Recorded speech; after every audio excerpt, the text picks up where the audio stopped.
Hey everybody, this is Abby from Realistic Kitchen and Gardens. Today is Friday, November 22nd, week before Thanksgiving, 2 weeks before my official due date to have a baby. We had a good frost this morning. It's been firmly in the 30s and it's going to basically stay there, 30s, 40s, for the next at least 2 weeks, I think. So let's take a look at how the garden's doing. Most everything in here is pretty cold tolerant. I know one of the varieties of cabbage that I've grown gets bit a little too hard by the frost, but otherwise the things like Brussels sprouts, this is jade Brussels. I'm looking at this tag. Here's jade Brussels sprouts. They're pretty loose this year. God, look at the ice in the leaves. Hasn't even thawed out yet. Nice and firm though. Nice firm sprouts that are there. Well, some of them. I don't think the Brussels sprouts are doing that great this year. At least not jade. I did harvest a bunch of cabbages. Not yesterday, the day before. So here is one Varroa cabbage left, the smallest one, which is a little bug eaten, but that's not my concern. It's just smaller. I also wanted to see how well this cabbage held in cold temperatures. I think it was Tiara that I grew 2 or 3 seasons ago in the winter, and when it gets down to like the 20s and teens, it got kind of soft and sad.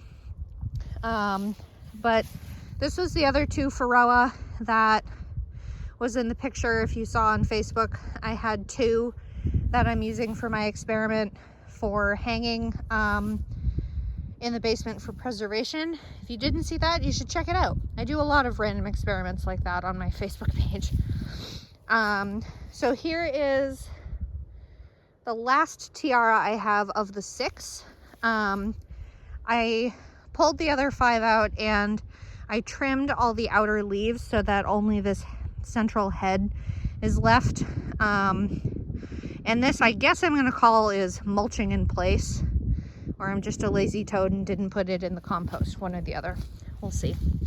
But this is a nice firm head, but I have so dang much cabbage at the moment that I'm gonna let this go and see how this does in the cold too. Cold hardy cabbages and other brassicas are important to me because I live in Ohio and it gets cold here, surprisingly enough.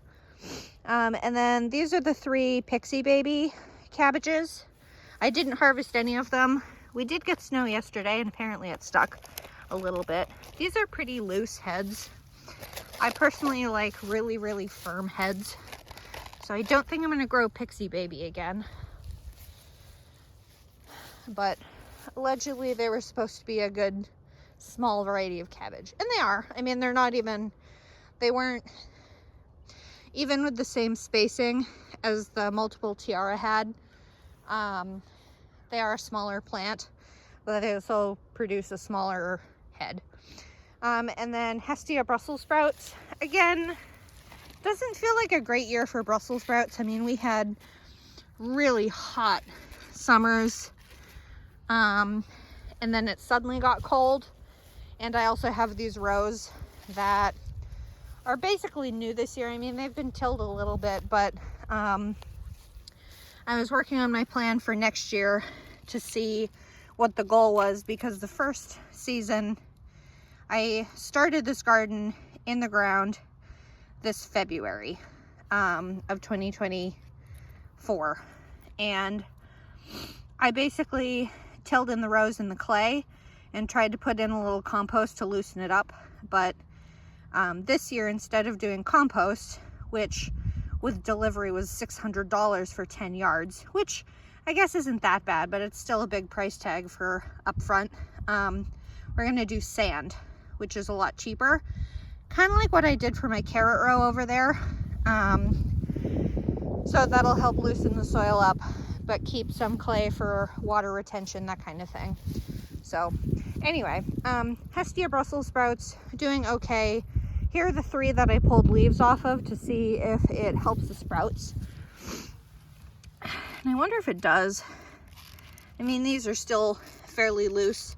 Usually the ones at the bottom get biggest first, and then the top ones get big. So, I mean, this is basically telling me they're done. They're not going to improve anymore, which is a bummer. I should really harvest this lettuce if I'm going to. This is, I'm fairly certain, Butter Crunch lettuce, which of all things is from Ferry Morris, you know, the brand that Lowe's and Home Depot carries. They're nice heads, they're very tender, and it's very cold tolerant.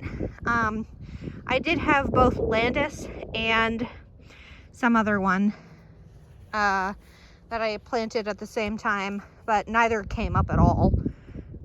Little Gem, which is a very small variety of romaine, but these are the only lettuces that came up. They're very tightly planted, which dwarfs them, but I should really harvest that because that'll be yummy. And then Bloomsdale long-standing spinach. Bloomsdale. Something's eating them and I don't know what it is, but this is drastically slowed down since the temperatures have gone down, which isn't surprising, and the day length is getting a lot shorter. I mean, it's almost pitch black at 5:30, so, you know. When I harvested the cabbages, I also harvested my 3 biggest broccolis. Excuse my hands being freezing. So this is blue ribbon broccoli, and heading broccolis will produce side shoots. So these won't get as big as the heads, which were bigger than my hand. But, you know, they're still edible when they get big enough. And one thing I was really impressed with this blue ribbon broccoli is how tender, I can't show you on video, but how tender these central stalks are. I mean, the clippers went through them right like butter, compared to the stems of the cabbage over there. So the stems are nice and tender, which I really like broccoli stems, the texture of eating them. I mean, some people only eat the shoots, the actual like heads. But so I think I will definitely try blue ribbon broccoli again, but I think I'm gonna do more of it in the winter, especially if they produce so many, or in the fall, especially if they produce so many side shoots. That sounds good to me, because we are broccoli people. We're actually cruciferous people just in general. Brassica cruciferous, that kind of thing. And then these are the last 2 blue ribbon broccolis I have from Gurney's Seeds. This one is the main head that is taking its sweet time. And same thing with this one. So I planted 5. They allegedly require 3 feet of space between plants, but that's obviously excessive. And I may start trying to plant them a little bit closer next year. I mean, I could get a whole nother plant right here. Boom, boom, boom. And then instead of having only 5, I could have 10. Although these 3, I mean, all of these are 3 feet apart, excuse me, on center. So from here to here is 3 feet. So these ones are actually close enough. Maybe I'll try 2 feet next year. Brassicas usually want a decent amount of space between them. And then this is Bravado broccoli. I planted 3, 1, 2, 3, doing atrociously. No head, no side shoots, just sad and curly. So don't think I'll bother doing that again. And then this is Winter Landsea kale. That one's doing better than that one. Again, I don't know if this is a ground issue or a nutritional issue or a plant issue or a weather issue, you know, just to keep it straightforward, right? This is the first of the like 5 or 6 or 8, something like that, purple sprouting broccoli, which in the past has done excellently, but this year is not it. I've said it before, I'll say it again. it'll continue to ring true in some capacity. Some years are really good for some things. This was a great cucumber year, but it was an awful okra year for me, for example. It was a great cucumber year, a pretty good tomato year, but an awful green bean year because of the drought. So, I mean, some things do really well some years, and in the same year you can have some things do absolutely abysmally. And it's just the way of things. It's nothing personal. Ooh, speaking of which, just to prove me wrong, this is the first head I've seen of purple sprouting broccoli. This is the, let's see, 1, 2, 3, 4, 5, 6, 7, and then those are cauliflower. So of the 7 plants I have, here's the first one that's actually producing a head, and this one. Number 6 and number 7 are both producing a head. So this burgundy sprouting broccoli is a 90-day one. There's a lot of purple sprouting broccoli that is an overwintering type, and their day length or their variety says there's something like 120 or 200 something stupid days that you're supposed to overwinter them, and then you get harvest in the spring. This one is specifically from Gurney's, and their variety is, 90 days after transplant. And this is what they're supposed to do. Although they're sprouts. They're more like side shoots. They're not big heads, but they're extremely cold hardy. I had these continue growing throughout the winter last year and survived 10, 15 degrees, no problem. Didn't care at all. But apparently I'm only having 2 productive plants this year. We take what we get, it's fine. None of my cauliflower has been doing anything. These are, actually, this is kind of floppy from cold. Nope, it's broken, that's why it's floppy. This is Denali, which is a white heading variety that's 70 some days, which according to everything else in my garden says we're not there yet. You're very curly. And then this is Clementine, which is supposed to be a 55-day variety, which we are supposed to be there, but none of my collie wants to cooperate. I did get 2 varieties of white collie for next year. This is Vita Verde, which is supposed to be green, also 70 some days.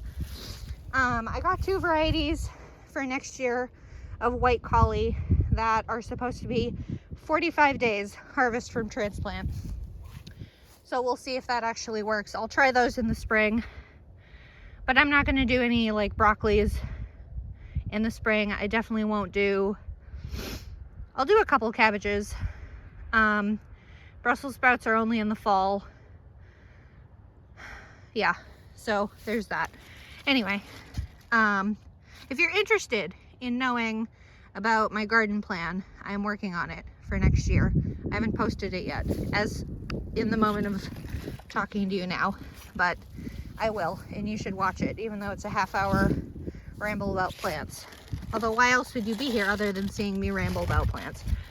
Those 2 were Clementine, which are, again, supposed to be 55-day variety and should well be heading and harvested by now, but they're not.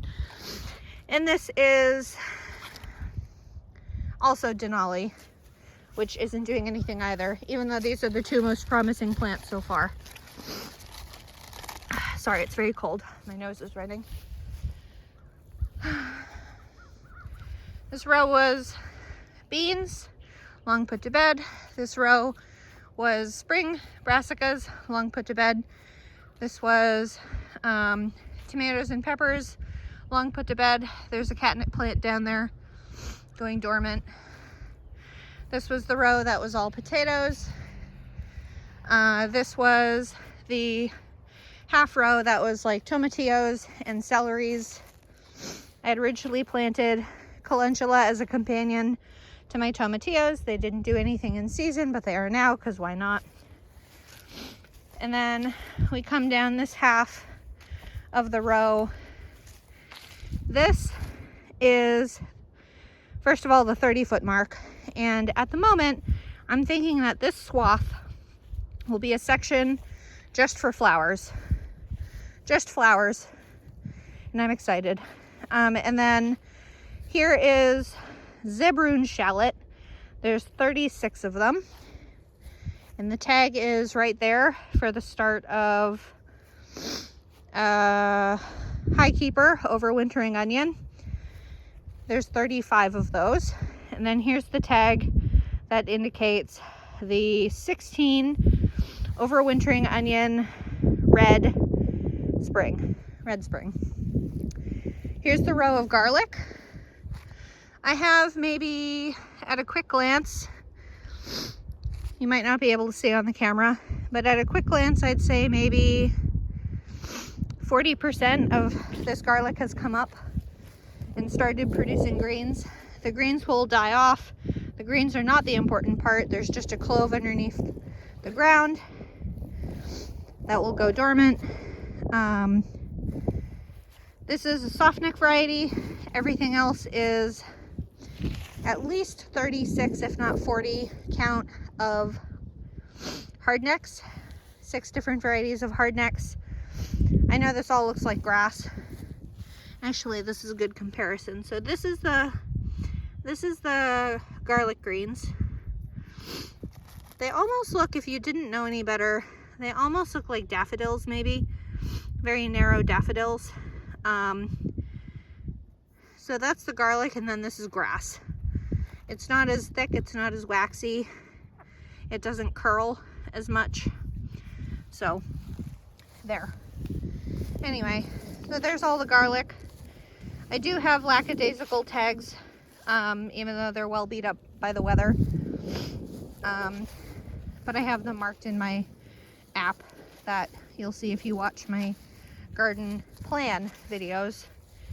Hopefully I'll get that out before baby comes, and if not, I'll casually work on it as I'm awake enough to. And then this row is dormant and needs to be covered, needs to be buzzed down and then covered. This was all the gourds, and I did the fall fennel too. And then the last bit is, the sad section that was intended to be parsnips, but they never came up. They're usually seeded in June because they're 100-some days. And I need to cover this back up. This is the, like, 2/3 majority of my fall carrots that I harvested already. And I have a test section of my carrots, Bolero, Nantes type carrots, that did really well. They were seeded in July. I harvested them sometime last month and I canned them all. We use canned carrots with peas and carrots.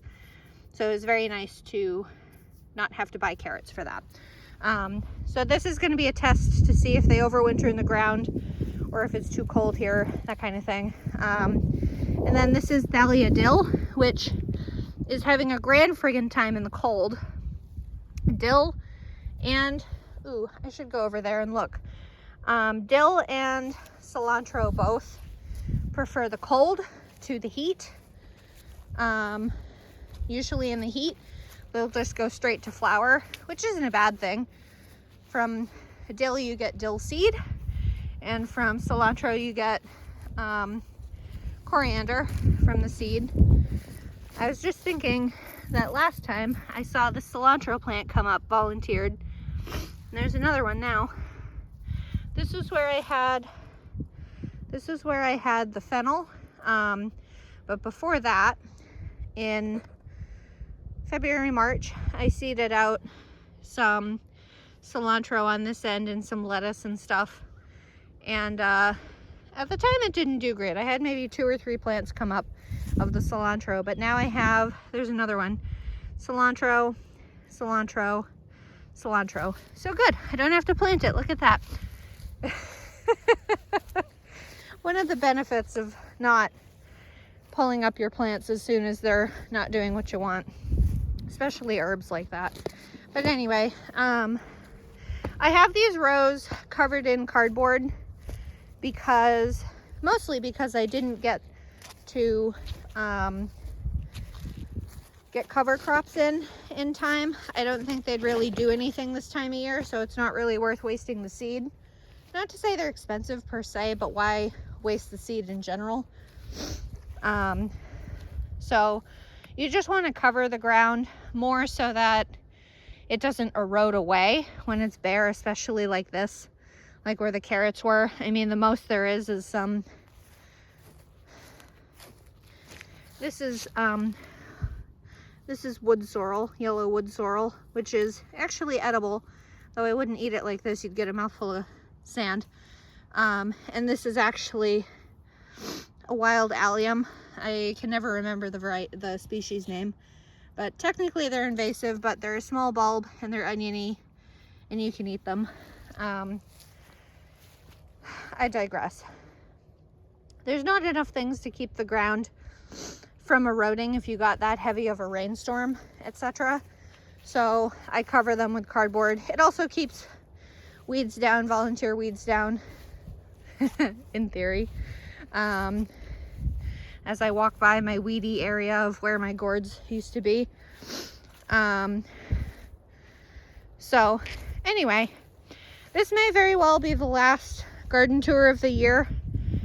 Or at least before baby's here. I can't imagine I would have the energy to do it within a month of having a newborn, but things are slowing down drastically. The most significant thing that happened recently was a harvest.